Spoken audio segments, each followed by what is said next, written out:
বিসমিল্লাহির রহমানির রহিম। আপনারা যদি ঢাকা তাইলে সমস্যা, একটু পিছনের দিকে যান, আমরা সুন্দর মতো ঢাকাস্থ একটু পিছনের দিকে যান সবাই ভাই, একটু পিছনের দিকে যান বাংলাদেশ জাতীয়তাবাদী দল বিএনপি ভাই, একটু পিছনে কর্তৃক আয়োজিত ভাই, ও ভাই আজকের এই মানববন্ধনের সম্মানিত সভাপতি, উপস্থিত সাবেক কুমিল্লা নির্বাচনী এলাকা থেকে আগত বিএনপি এবং সর্বস্তরের জনতা, প্রেস ক্লাবের সামনে উপস্থিত প্রিয় সাংবাদিক ভাইয়েরা, আপনারা সকলে আমার সালাম গ্রহণ করুন। আসসালামু আলাইকুম রহমতুল্লাহ বারাকাতুহু।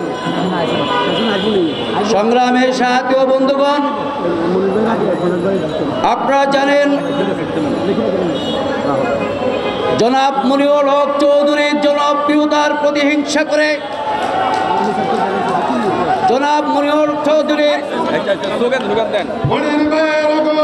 শুভেচ্ছা স্বাগত মনের